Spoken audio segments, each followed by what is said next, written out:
है। मनमानी उपासना और गुरु प्रदत्त उपासना में बड़ा अंतर है।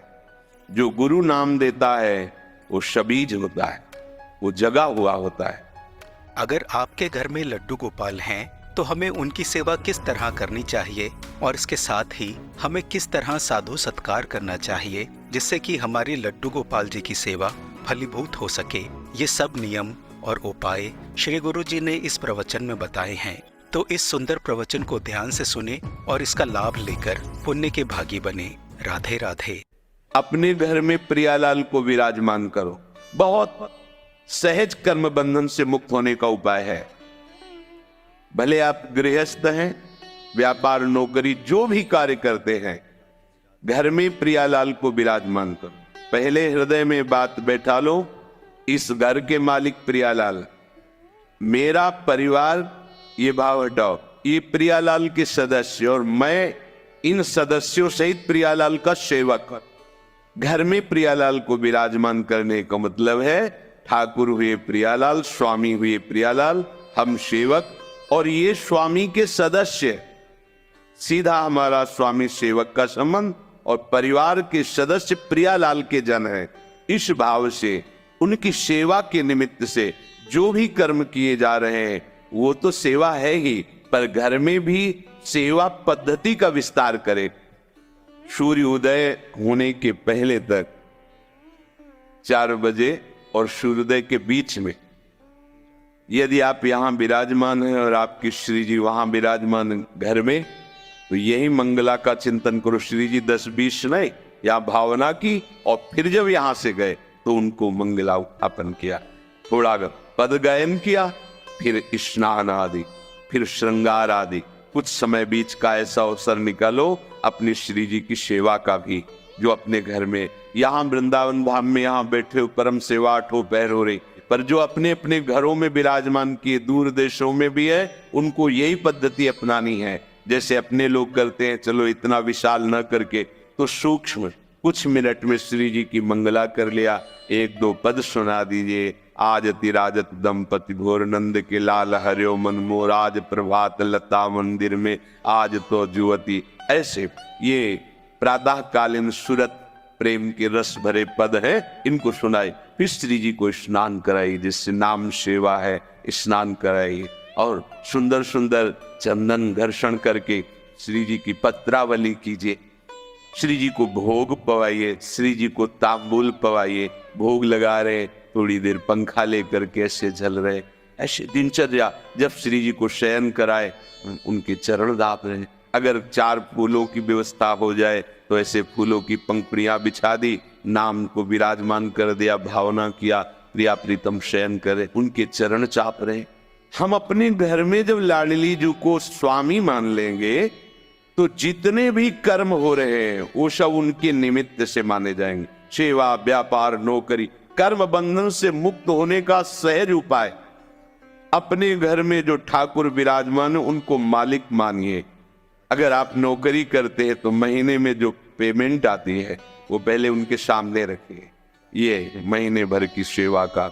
हाँ बिल्कुल, सुबह जाइए, शाम के आइए, प्रणाम कीजिए। इतनी देर आपकी सेवा के निमित्त से जो कर्म हुए, हे लाडली लाल आपके चरणों में समर्पित। प्रतिपल आप देखना, कोई भी विघ्न ऐसी उपासना करने वालों के यहाँ अपना अधिकार नहीं कर सकता। बुरा प्रारब्ध भी अधिकार नहीं जमा सकता, क्योंकि वो घर लाडली लाल का है। देखो पूरी लंका जल गई, विभीषण का घर झुलसा भी नहीं। क्यों? क्योंकि उसमें प्रभु का नाम विराजमान। दीवालों में नाम अंकित किए हुए, उनमें प्रभु का भक्त रहता है। जहाँ नाम कीर्तन होता है, नाम कीर्तन का बड़ा प्रभाव है। सबको अपने घर में नाम कीर्तन करना चाहिए, बहुत मंगल होगा, बहुत मंगल। 10 मिनट ही सही, परिवार के 4 सदस्य बैठकर यदि नाम कीर्तन करोगे तो परिणाम देख लेना।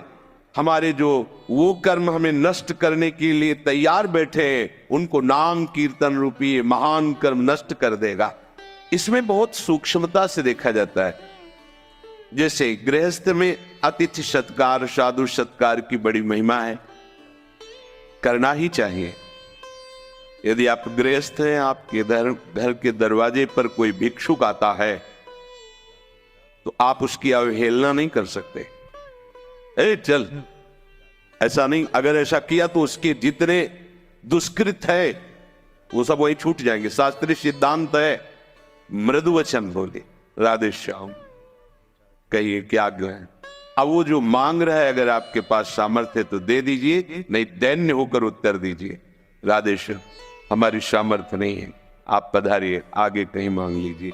ऐसा आप वहां गलत भावना करके ए भिखारी है चल भाग यहां से, बिल्कुल ऐसा नहीं, बिल्कुल ऐसा नहीं।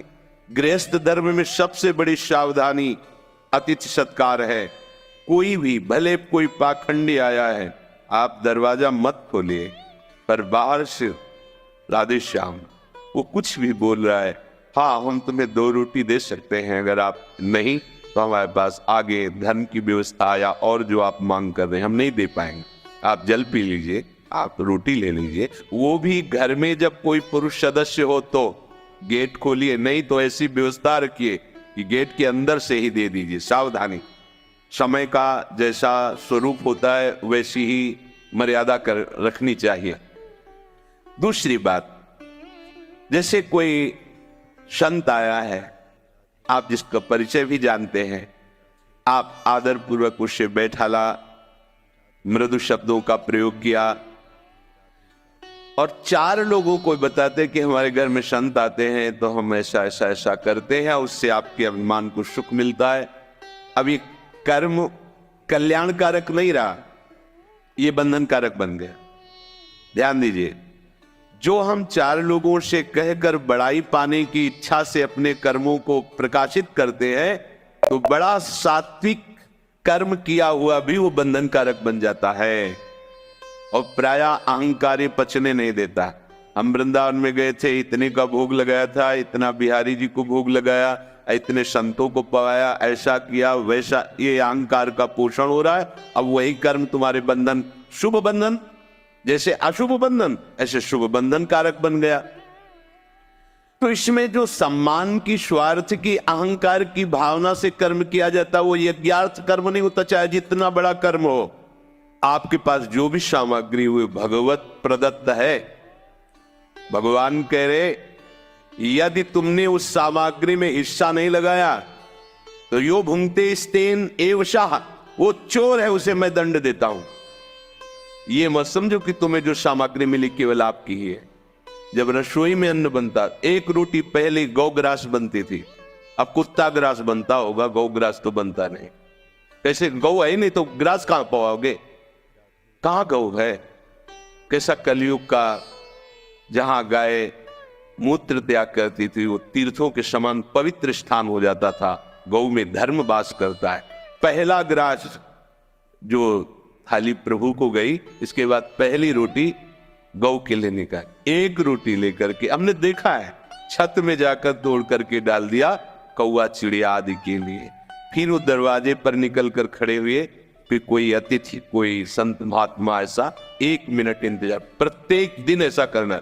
1 मिनट देखा कोई नहीं, फिर प्रणाम करके उसको प्रसाद को पाया। जो भी तुम्हारे पास संपत्ति है उसमें हिस्सा लगाना पड़ेगा। जो सामग्री को अपनी मांग करके भोगता है और उसे भगवत सेवा, गौ सेवा, अन्य सेवाओं में अर्पित नहीं करता है, वो चोर है और चोर को दंड मिलता है। जब अपने को किसी पे गुस्सा आए तो दया करो, ये आसुरी भाव है। जब इंद्रियों की भोग विलासता बढ़े तो दमन करो, और जो तुम्हें प्राप्त हुआ है उसका हिस्सा लगाओ। तभी वो यज्ञाशिष्टा सिन्ह, जो यज्ञ का बचा हुआ भाग है वो तुम्हें निष्पाप कर देगा और भगवत प्राप्ति के मार्ग में बढ़ाएगा। अगर जैसे आप कुटिया बनाए हुए हैं और कोई संत आता है ऐसे समय में, जिस समय भोजन नहीं है और आपसे याचना करता मैं भूखा हूं, कर्तव्य है तत्काल आप उसके भोजन की व्यवस्था कीजिए। आपने कुटिया निर्माण किया है, यदि आप फुटपाथ पे रहते मांग के खाते, उस समय भी यदि आप रोटी सामने रख के पाने वाले ही हैं और कोई कह दे कि मैं भूखा हूं, तो आपको दे देना चाहिए। यह आज्ञा है। अगर आपने कह दिया कि भोजन का समय तो खत्म हो चुका, भोजन नहीं मिलेगा, आपको अपराध लगेगा। आपने इतनी बड़ी कुटिया बना रखी है आपके पास व्यवस्था है और भूखा कोई आया है तो आप मना कर देते हैं, भगा देते हैं, तो आपके ऊपर अपराध लागू हो जाएगा, आपको दंड भोगना पड़ेगा। ये सावधानी रखनी पड़ेगी। पक्का आपने सुविधाओं को एकत्रित किया है तो उसे ऐसी अवस्था में ना नहीं कर सकते।